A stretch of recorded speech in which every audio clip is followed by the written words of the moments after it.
Welcome back to another episode of A Gift from Adversity. My name is Juri. I'm your host. Thank you so much for tuning in and listening to A Gift from Adversity. Today we have episode 25, and I'm very happy to have another wonderful guest. Before I invite my guest, I want to introduce my book. It's called A Gift from Adversity, which was published in 2020, and subtitle is Overcoming Sexual Abuse, Domestic Violence, Bullying, and Homelessness. And I tell each time before the show, before the guest, that I have experienced all of these adversities growing up in Japan. And after I published my book, I felt really compelled to create a platform where people can specifically talk about adversity and tools that they use to overcome and a gift that came from the adversity. So today I have an exciting guest. Her name is Andrea Blindt, and I'm very um, grateful that she is willing to share her adversity and story. So let's invite her. Hi, Andrea. Thank you so much for being here. Hi, Juri. Thank you for inviting me.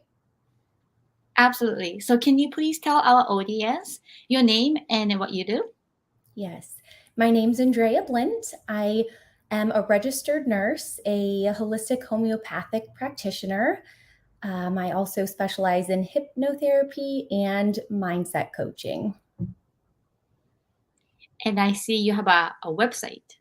Yes, I do. That's my website. My business is called Growing Miracles. And if you go to my website, I have some free downloads and you can get some more information about some of the services that I provide there. Yes. And the website is andreablindt.com, BLINDT.com. Great. So, do you have any Instagram, social media as well, or it's connected to your website? Yes, I do. It is connected to my website, but if you have an Instagram, my Instagram name is at Andrea Blindt. So it's try to make it easy and streamlined. Great. So, tell me a little bit more about your business and then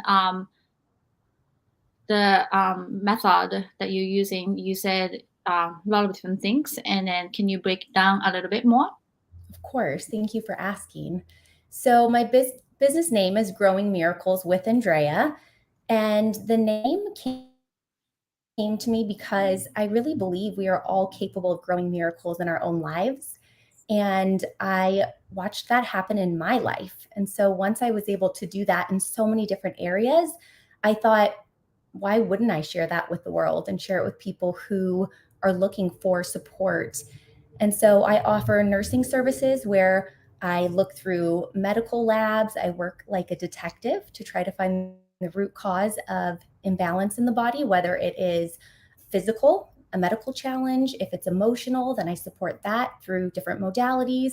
There's just a lot of causes for imbalance in our body. So I have a lot of methods on supporting patients.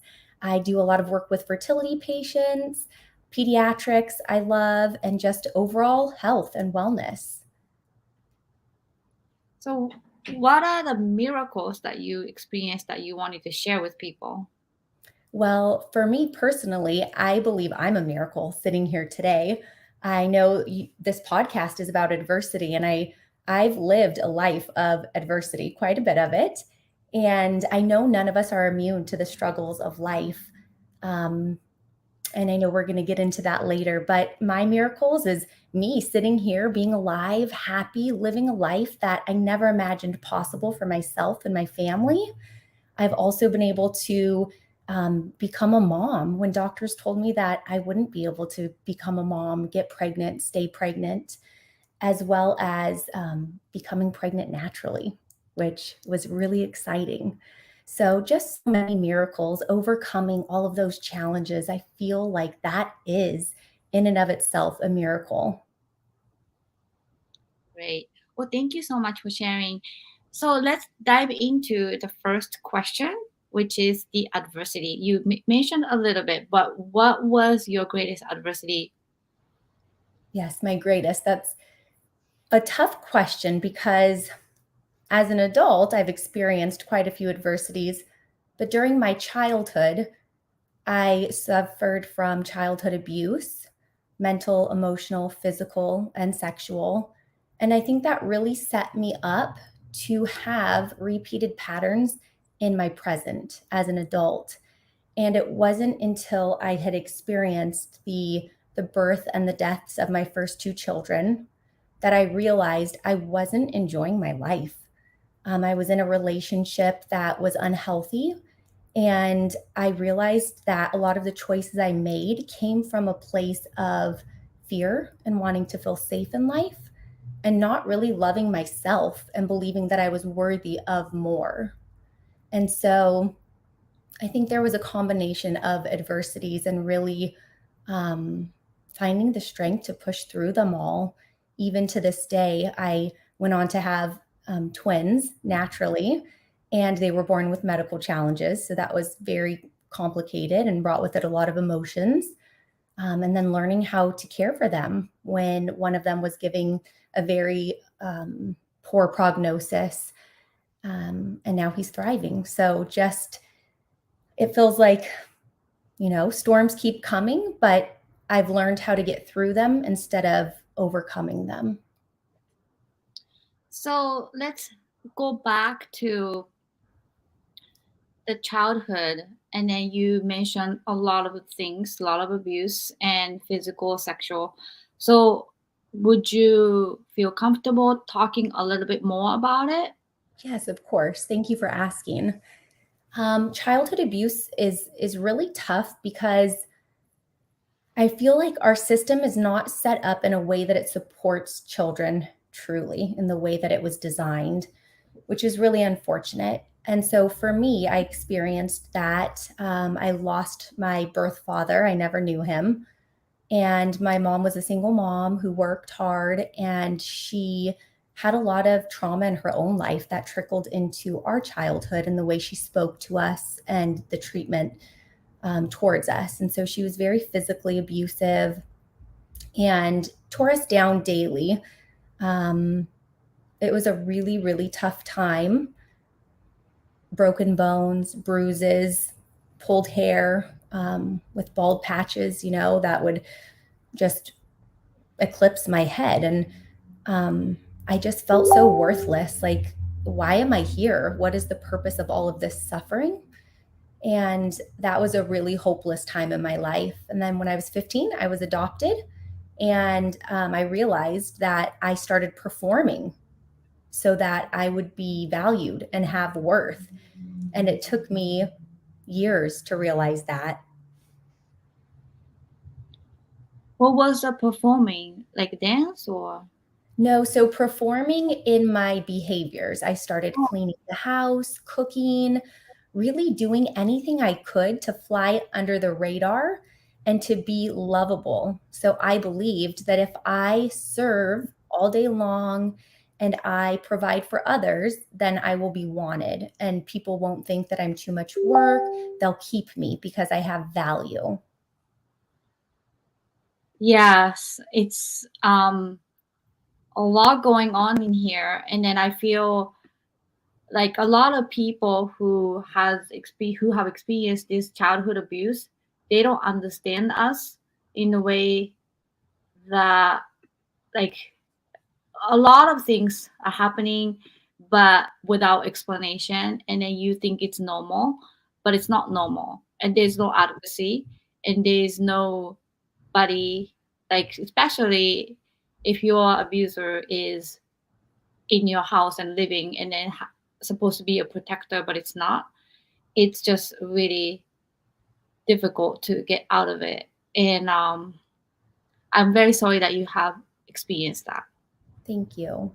Yeah. You said it so well, Juri. It's such a challenging place to realize that that is not normal. Not all houses operate that way. Yeah, so you were born in America and I was born in Japan. And I think, unfortunately, the adversity became universal language as I speak more.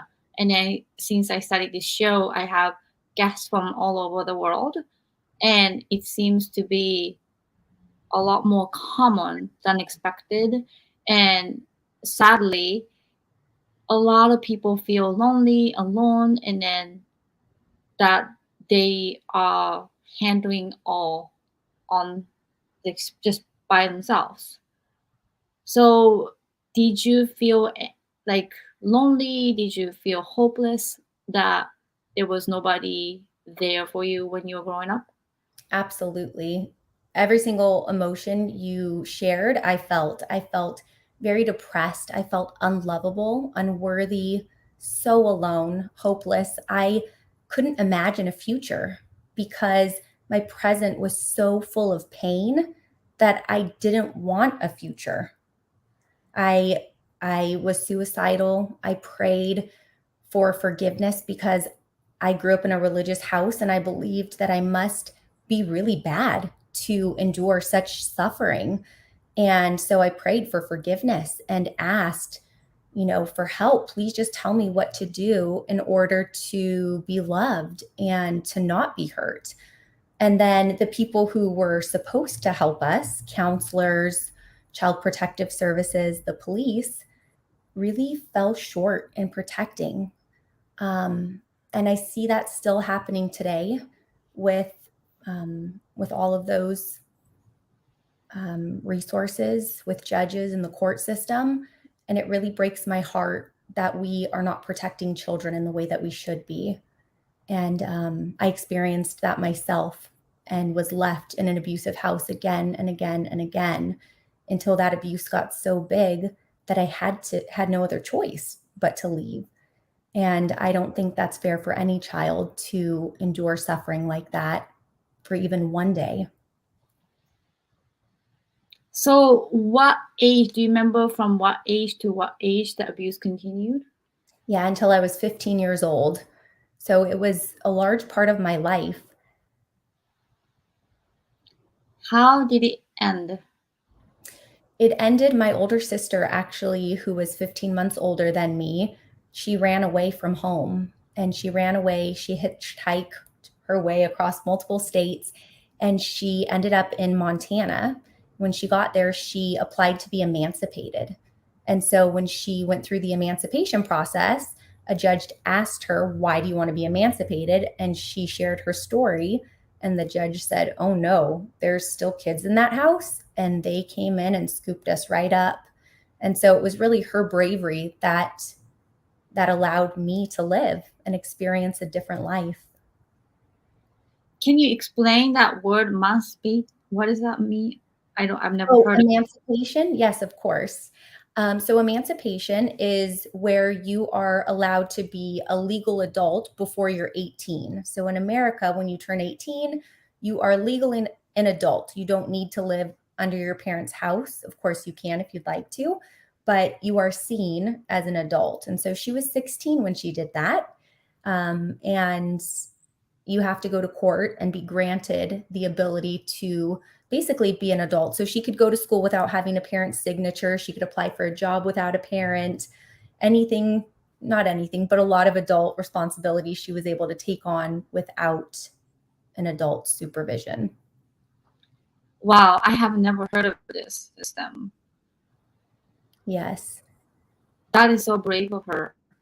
it really was. And I'm so grateful every day for her bravery because it's a gift to me.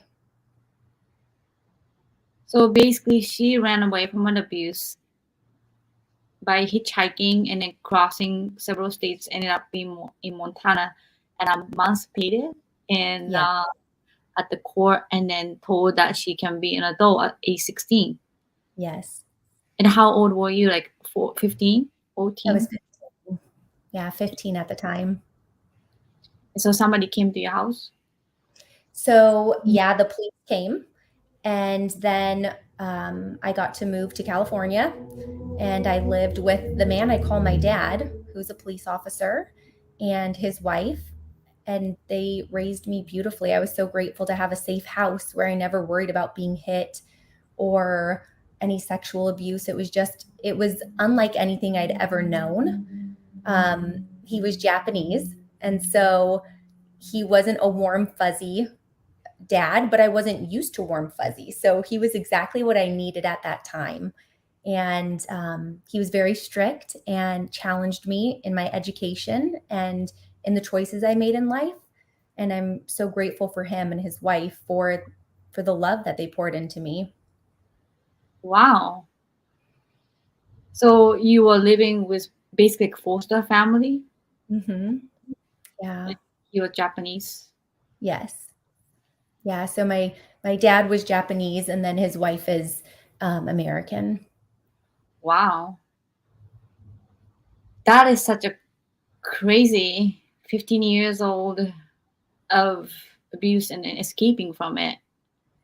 And your sister being such a amazing role model and then bravery to help you. Yeah, she's amazing. I'm grateful for her and just the courage it took for her to stand up and to say, no, this isn't okay for me or for them, and really helping us get into a better situation. So are you still in touch with Japanese dad, the police Yes, officer? yes, I am. I love him. He's my dad. Um, and I have four brothers that are his and his wife's, but they're as much my brothers as my sister's my sister. And so I see them a few times a month. We live about an hour away from each other, but we talk regularly a few times a week. Wow. That is very, very um, shocking to learn. And, I experienced some of these things. So I just can't imagine. Well, we both of us went through the same situation, similar situation. I wish I knew this system that I could be an adult, like granted adult, like no legality at 16. I would completely have done that, but I'm not sure if it was granted in Japan. But that is so crazy, really. And then you mentioned that you had a child that you lost. Yes.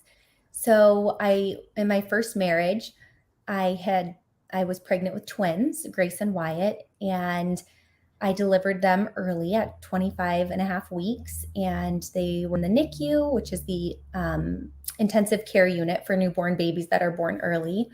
And they really struggled while they were in there. And so 5 days after they were born, they both died. And when that happened, I hit rock bottom. All I ever wanted to be in life was to be a mom and to become the mother that I never had. And so when my twins died, it was immediately taken from me. And then the doctors told me that I'd never be able to carry my own baby again. Um, and it really crushed me. It put me into a really deep depression, and I felt again very hopeless and alone.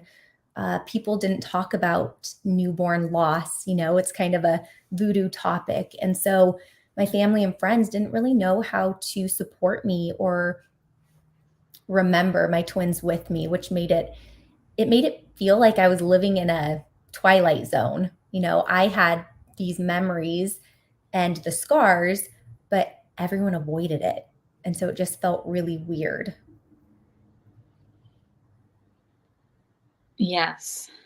I have a friend who lost a son, and then at some point, like she said, people stop talking to her because they just don't know how to talk or support. And Yeah. I also have my first episode guest Deidra, who's survived two active gun shooting situations, and one was at the hospital. And she said, of course, like the first time, like that happened, and then first week or so, the media coverage and everything. But then all of a sudden, people just stopped talking about it, and that weighed on her. So I think any loss, people just don't know how to approach first of all, like they feel bad, they don't know how to say anything in that situation, but also just we just are not equipped to be a therapist or grief counselor, and we just don't know how to say. Right. Yeah, we're not taught that in life. And if you're not exposed to it, then you don't have the tools to navigate it or to help someone else through it. So Yeah. it's really it's a tough situation. Now, so you said you have a child after you were told that you're not gonna have a baby. Yes, so I went on to have 4 more children. So I have 4 living children. I had 2 through fertility treatments again, and they were both very high risk pregnancies. I had major abdominal surgery while I was 13 weeks pregnant with my daughter, and they placed a band in my body that helped support her as she growed. And so it was really traumatizing and traumatic to me, but also to her who was inside of me. And then when she was born, there was a lot of fear that would she be okay? Would she live? Would she die? What if something happened? And so I had a lot of anxiety with that. And then with my son, my uterus ripped open. And so it became emergent. We were both delivered early. And the doctor said, your body, it was like a balloon and it just was going to pop. And so you can't have any more kids. But I was so grateful to have 2 children at that time that I was just so happy. During that, my husband and I separated, and I didn't think I would ever get married again or have any other children, but God had different plans. I met my now husband, and after telling him that I couldn't have children, I found out that I was pregnant, and not pregnant with 1, but pregnant with 2. And so that in itself caused a lot of pain for me because my first pregnancy was twins and they died. And so I had a lot of PTSD during that pregnancy. It was also really high risk. I was in the hospital for weeks and they were born early and stayed in the hospital for 106 days. And then when they came home, they had feeding tubes and a lot of medical challenges. We were seeing doctors multiple times a week. And then when our son was 3, he received a diagnosis that basically there's no cure for. And so they said the kids that have this diagnosis, they typically don't survive. They don't have a great quality of life. He struggled with really chronic pain every day. But I chose not to accept that as his reality. And so we changed his life for him. And now when doctors see him, they're in awe at this boy who, they said there was no hope for, is now running and attending preschool. How old is he now? He's 5 years old, and he has a twin sister. How did it change? How did you guys manage? Such a great question. So it started with our minds. I came home and I told my husband, this is the diagnosis he has. And so we have a choice. We can believe that and he will live every day until he dies, or we can stop right now and change everything we're doing. We're going to stop the way we're talking. We're not going to talk about his illness in front of him or with our family. We are going to stop force feeding him because he was being fed through a feeding tube. And he had a certain amount that he was expected to get because he wasn't surviving.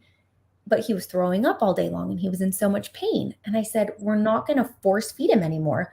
We're going to start honoring him and his body. And we're going to start listening to ourselves and what we believe is right for our son. And so I'd already been blending all of his own food in our Vitamix, but I changed the things that I was blending. I started becoming aware of what he was able to digest better and what decreased his pain. We added supplements, Chinese medicine, we did acupuncture and acupressure. I did hypnotherapy on him where I hypnotized him. And then instead of hearing that he is dying, that he's not gaining weight, that he's so weak, that he's failing to thrive, which is what he'd heard multiple times a week from doctors and nurses, I started saying that he was strong and he was healthy and that his body knew how to work perfectly, and that, you know, that his stomach was able to digest food and that he could laugh and play. And some of his first words were, I am strong and healthy, which is so cool. Wow. What was Mhm. what was he diagnosed for? So he has quite a diagnosis, but it's neuropathic dysmotility is part of it. So basically, the nerves of his intestines, from the stomach, the small intestine, and the large intestine, the nerves don't fire correctly. So there's no cure for the nerves currently. His kind of squeeze in different ways.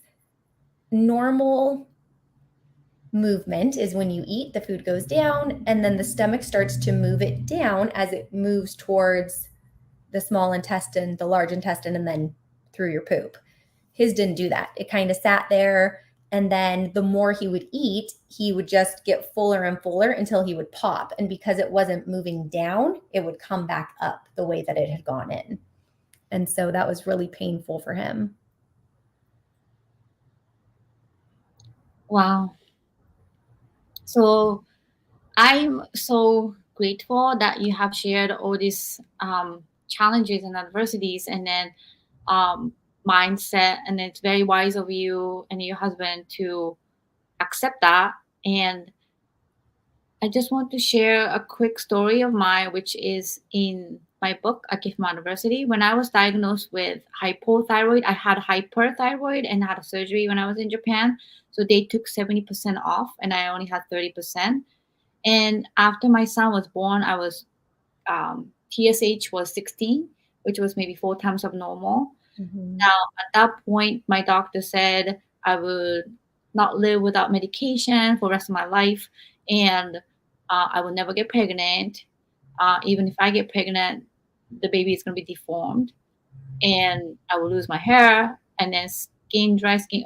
So she said all the things, but I refused to take medicine, and I said I think I can try some other ways. So I researched and then asked around, and I found nutrition responding testing. I don't know if you ever tried NRT. Yes. So they put like sample of food and then viruses on your body, and then check your response with the line on the massage chair. And then, anyways, so I did that a couple months, and then with the herb, and my TSH went back to normal. And then I have a daughter, but all my pregnancy, my TSH level was normal, and I never took a pill. It's amazing. You healed yourself. Yes, because our bodies are created perfect. And somewhere in life, they get wonky by something. And then often we go to a doctor and we're given, again, that limiting belief of you can only achieve XYZ by taking this pill or by doing this surgery. And you can only have that for if you do this for the rest of your life. And by the way, there's 90 different side effects from that. And so that's a really tough spot to live. But just knowing that there's other options out there is really exciting. And so, like you said, NRT, I also do muscle testing. And that was one of the really big things I was able to do with my son and also with myself that I now share with my patients is testing for what truly is right for you, because we're all unique and all of our needs change day to day. They can change minute to minute. And so having that ability to test yourself really sets you up for success. So I want to shift our question from adversity to the tools, which kind of we are talking a little bit about it. But the reason why I want to ask about tools to overcome adversity is that a lot of times people force us to see a therapist, and the therapist will cure you. But just to let you know, I had a therapist who fell asleep on me. I had to wake him up over the phone, and I was like disgusted. And then I had a lot of therapists who just looked at clock, and then just again next, and then we're in the middle of like when you are so vulnerable, and I just didn't like really click. But a lot of people say, "Oh, you need to find therapist. You need to find therapist." And I'm like, first of all, it's like a year wait list, and then when you get one, sometimes it's not really good. It doesn't fit. Like all respect to all the therapists who are trying to help, but sometimes it's not the only way to cure your trauma and adversity. So I've tried a lot of modalities, including like what you said, acupuncture, yoga, acupressure, like a lot of things. I can't even. I just recently did transpersonal regression therapy or frequency therapy, Reiki, and all that stuff. So for you, with all this adversity that you had to endure in your life, what would you say the best tools that you had applied that worked for you? Yeah, such a great question because, like you said, there are so many different resources out there, but they're not one size fits all. And so for me, the best things that helped me were I did hypnotherapy.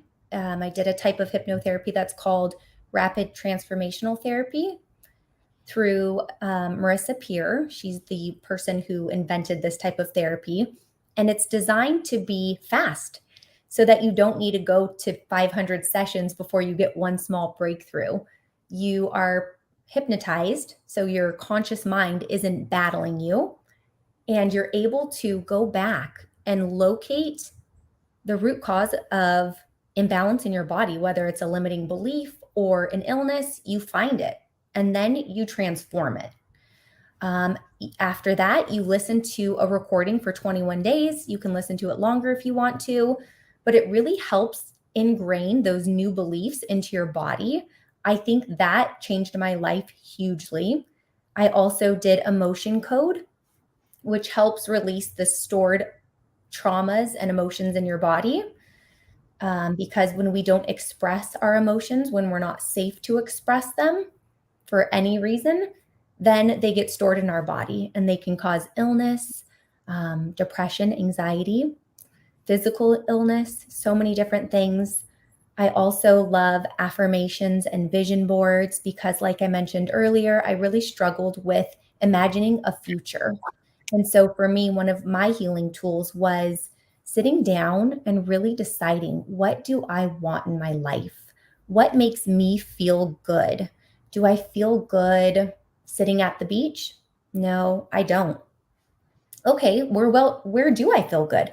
I feel really good in the mountains with the green trees all around me. And so on my vision board, I would cut out pictures of green trees and maybe a hiking trail, a nice bathtub, pictures of books, me smiling, my kids smiling, because that's what I wanted to set my focus on. And I put it in a place where I could see it every day. And I consciously stopped and looked at it, looked at the pictures of me smiling. I wrote affirmations and really stated truths that I wanted to believe. I'm experiencing more joy in my life every day. I see my children thriving and I know that they're healthy. Just so many different beliefs that are easy for our mind to try to lie to us and trick us into believing the opposite.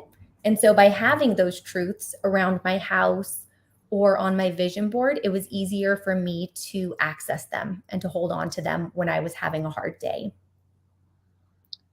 It's such a powerful way to have this modality, emotion code. Yes. I've never heard of it. I love it. It's truly amazing. Bradley Nelson is the person who he wrote a book. There's a book, and I want to say on his website, he has maybe 3 chapters of that book for free, but they have practitioners all around the world. You can be trained in it, but basically you use muscle testing to access trapped emotions. He has a chart where you can go through them, and as you clear them, you use a magnet to clear them and you release them from your body, just like you would demagnetize a hotel key, with a magnet strip. They say don't put it near your phone, anything like that. So that's what you're doing. You're taking that electric charge out of your body and you're releasing it. And it was amazing. So I did that at the same time as I did hypnotherapy. And I also did Chinese medicine with it. So a lot of homeopathy, Bach flower remedies, and just really trying to get back to earth. It's I just heard of Bach flower, and that's like really remedy for a lot of European people. And I didn't know about Bach flower. And you are so amazing, Andrea, that you are a registered nurse, and then you have this knowledge of Western method being a nurse, but yet you are so intuitive and open to these methods that people might think, oh, that's crazy, that's just too much out there. And then, you're so open to it. And I love that about you, because a lot of people who study Western medicine and the method, they're not open to it. And like doctors, especially, like they think the pill is the cure and the therapy is cure, but they don't really look inwards. Like Yes. say hypnotherapy, I really haven't experienced it, but I would love to. And what you said was interesting, because consciousness is fighting. Yes. When you get rid of the consciousness and then maybe speak to the subconscious, maybe that would cure. Excuse me. um bless you. Did it work very well for you, like, in terms of digging into the core of your trauma, especially from your childhood abuse?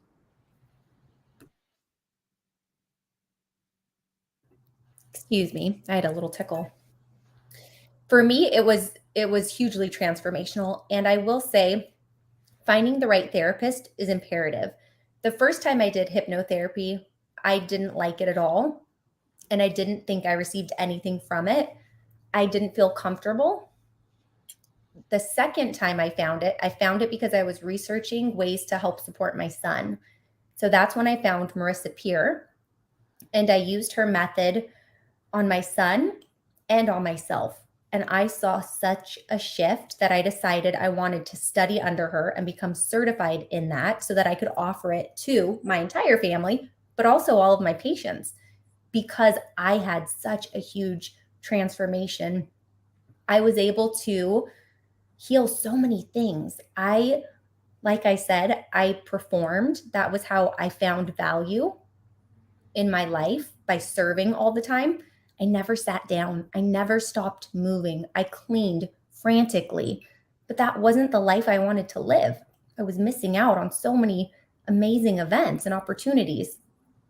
So during hypnotherapy, I was able to understand that I did all of those things to prove my worth. And once I realized that, I was able then to tell myself, I'm worthy because I'm living here on earth and I'm chosen to be here at this time.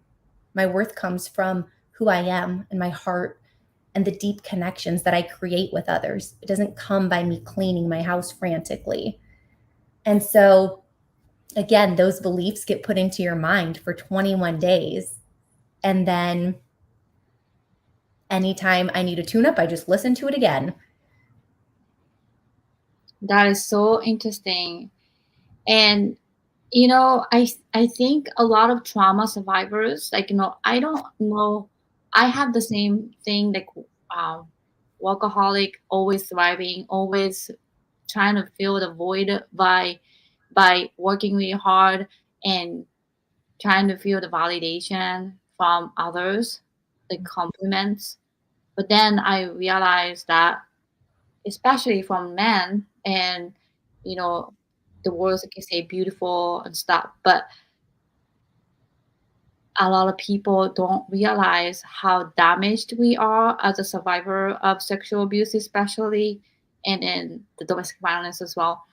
But like, how would you even like shift it from the point where, oh my god, I'm performing, I'm serving a lot, and then I do the same thing, and then how do you stop, like, at some point, like, say hypnosis and then like the therapy, but people are not like really open to those Mhm. modalities.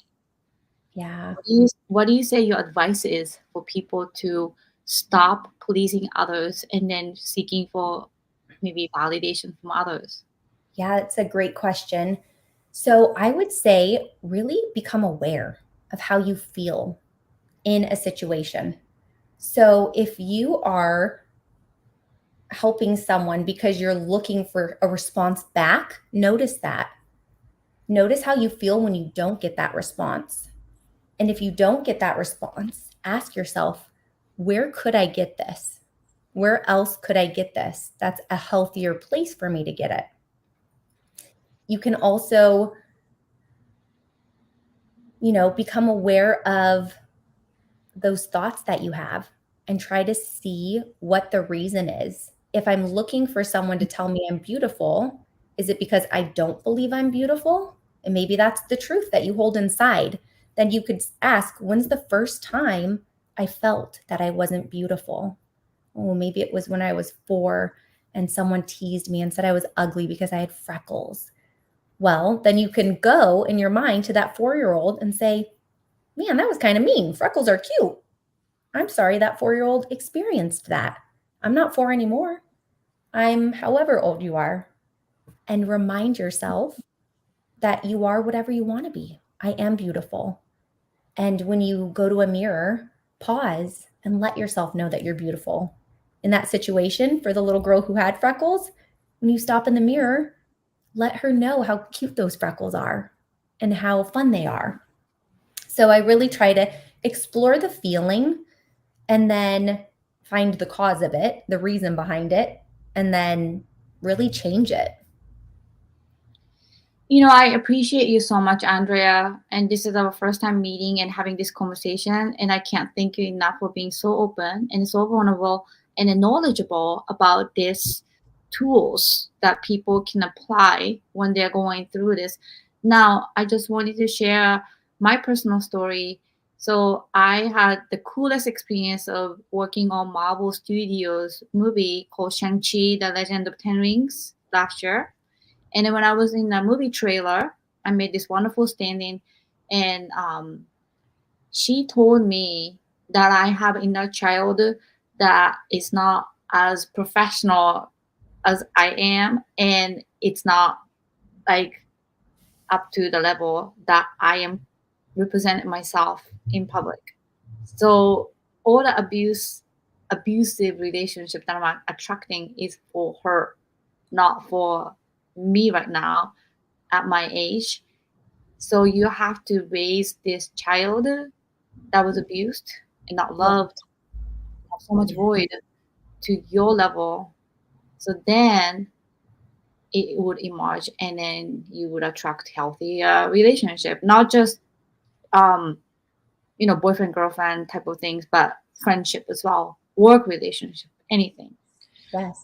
So I just wanted to share that with you.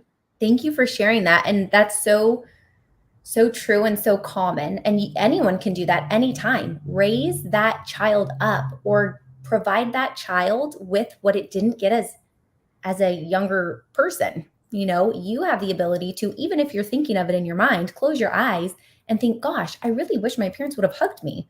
Well, in your mind, you can create any life you want. So close your eyes and imagine being you as a little kid and imagine being hurt and wanting that hug. And then in your mind, see your parents come and hug you or read you a book, give you a blanket, give you what you needed.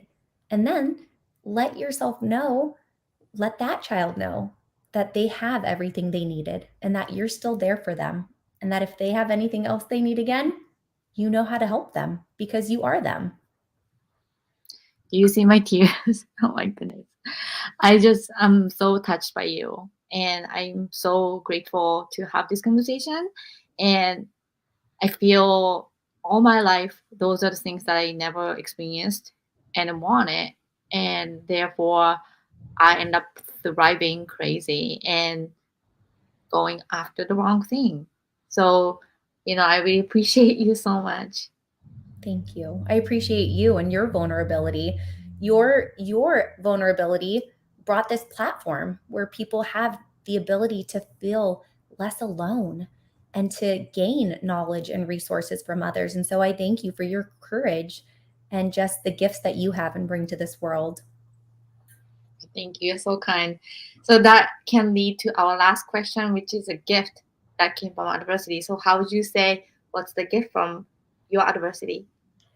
Who I would say resilience and confidence, knowing that regardless of what happens in life, I know that I am capable of living a life that I love, and that starts with me believing that I'm worthy of that life, and by making decisions that help bring that life closer. It's also one of my biggest gifts is sharing my wisdom with the world, because if I can help one person heal, transform their life, then they're going to shine brighter into this world, and they are going to illuminate onto other people. And the more people we love and we light up, the brighter our world is going to be. And so it's a gift for me to share those struggles with others. That is so beautiful, Andrea. And then you are a survivor and you're a healer, and then you appreciate it. And then I'm very grateful for your Japanese dad, especially being me being Japanese. And yes, please say hello to him for me. I will. And I just wanted to share quickly, you are episode number 25. And then I just wanted to share beautiful angel number 25. And it is suggesting that the transformations you are contemplating will help you live a fuller life and make your life meaningful by completing the purpose of existence. Wow. What do you think of that? I love that. So thank you for sharing it. 25 has always been one of my favorite numbers. So when you mentioned that at the beginning, I thought, oh my gosh, I love this. But I love that even more, the meaning behind it. Great. And I also wanted to share, I texted you the affirmation that I'm doing the 21 days. So what is it about 21 days that you mentioned about the hypnosis therapy and then the affirmation that you have to do 21 days? I just did this crazy transpersonal regression therapy. It was so crazy. Basically what it was, my friend Tanya's mom, Army, did it over Zoom from India, where you kind of go to hypnosis, like, kind of a subconscious mind, and identify your karma from the past life that was not healed. So you find your past life, which was absolutely crazy. I'm not going to share online, but it was very crazy. But then after that, she gave me this affirmation and a 21 days challenge that I have to do every day. Why do you think it's 21 days? So 21 days, it takes 3 weeks to really hold on to a new habit. So that's why they say 21 days, because you live your life. If you drive down the same street every single day, your brain's going to remember, oh, this is the way I always go. But it takes about 21 days to stop going down the same road and to start going a new route. So with our mind, we're so used to thinking one way, but when we start going a different way, it's easy to go back to the old way. So the more you do it, especially in a row, 21 days in a row, you're graining a new path that's easier for your brain to go on. Now, will you ever go down the other path again? Of course. My husband still drives to his childhood home and he doesn't live there, but it's ingrained in him. And if he's not actively thinking, he'll find himself driving there. And so it's the same as us. If we're not consciously thinking about the thoughts we think, it's easy for us to go back into those limiting beliefs or behaviors. So interesting. So I just wanted to share quickly with you and our audience that 21 days affirmation challenge that I'm doing. So number one, I have more than enough confidence and the capability to handle my life. Number two, I believe the universe has my back and I am always safe. Number three, I love myself unconditionally. I'm enough and complete in myself. And number four, relationship. This is my favorite one. Relationships work when I stop coming from a place of need or dependence. I choose to connect with others from a place of self love and self respect. And that's really powerful to me. And number five, I anchor the feeling of safety in my body cells. my children pick up that vibration and calm down as well. What do you think? I love that. And absolutely, our children feel our energy just like the people around us do. So I think it's beautiful. And I love that you're doing that. Yeah, I did 8 days so far. So I'm, yes, doing it. But Andrea, I just really appreciate you, and you look absolutely stunning and beautiful. Thank And you. I think not just how you look um, outside, but inside, I think you have found the strengths and resilience, and then discover yourself, your true self, and that's shining outward. Thank you. I appreciate that. It's such a gift for me, and I think another gift from my healing is that now I can see the gift that I am and how resilient I've been. And I can honor that healing journey and tell myself, wow, I'm really proud of you. Like, you did it, girl. You overcame a lot and you're sitting here, like, you're rocking it, you're living, you're having joy.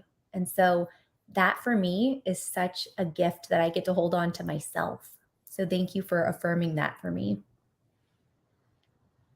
Absolutely. Well, thank you again, Andrea, for coming. And please check out her website, andreablindt.com. It's BLINDT.com. And my name is Juri Love.